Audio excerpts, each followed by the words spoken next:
Oke, kita lanjut materi pada video sebelumnya, masih pembahasan terkait PMS, masih terkait penyakit menular seksual. Kali ini saya akan bahas tentang gejala penyakit menular seksual. Gejala pada awalnya atau pada umumnya, sebagian besar gejala penyakit menular seksual itu mungkin tidak diketahui. Meski begitu, terdapat beberapa gejala yang umum yang perlu diwaspadai, yaitu seperti mengalami perubahan pada urin, mengalami perubahan saat buang air kecil. Mungkin ada tiba-tiba ada rasa nyeri, tiba-tiba ada rasa tidak nyaman, rasa tidak puas, harus perlu dicurigai. Kemudian ada rasa nyeri selama berhubungan seksual.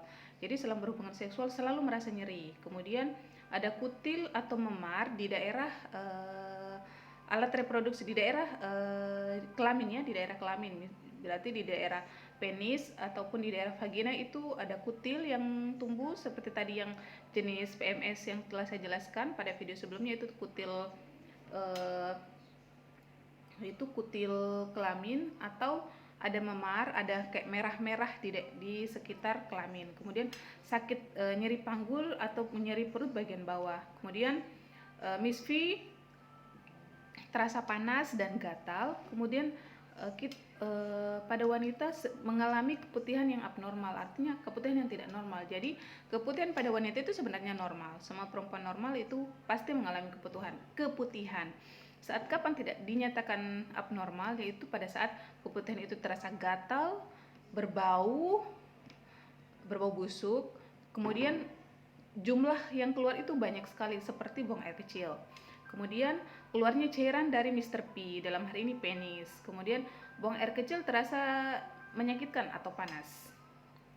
Kemudian diagnosis untuk menentukan dia menderita PMS atau tidak, tentu bukan hanya sekedar dari keluhan saja. Kita harus melakukan tes laboratorium seperti tes darah untuk mengetahui apakah ada virus di dalam darahnya, atau mengambil sampel urin untuk mengetahui apakah terdapat infeksi pada daerah kelaminnya, seperti itu. Jadi untuk menentukan dia menderita PMS atau tidak, baik sifilis, gonore atau HIV, itu harus ditegakkan dengan pemeriksaan lab juga.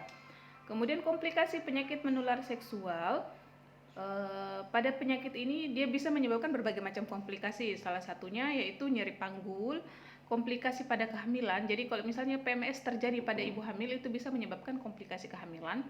Kemudian peradangan pada mata, kemudian radang sendi, penyakit radang panggul, dan bisa menyebabkan infertilitas atau tanda kutip tidak bisa menghasilkan keturunan. Kemudian bisa menyebabkan juga penyakit jantung, kanker serviks, bahkan kanker dubur.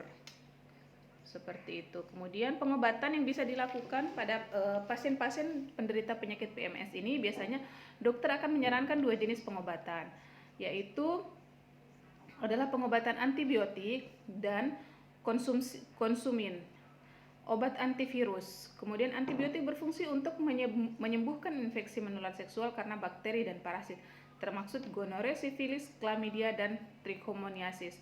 Sementara itu obat untuk mengobati antivirus setiap hari mampu mengurangi resiko infeksi. Jadi obat antivirus itu adalah obat untuk penyakit HIV/AIDS.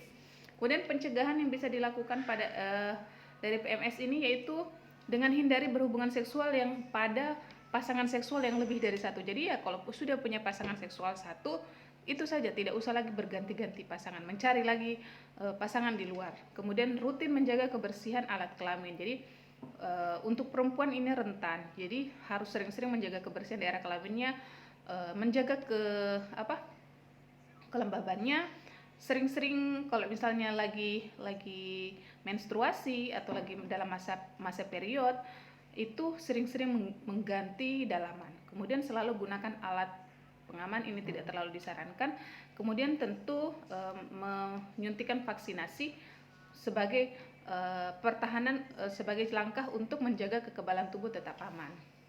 Seperti itu saja materi terkait PMS. Kita lanjut di materi seperti itu saja materi terkait PMS. Kita lanjut di materi berikutnya. Terima kasih.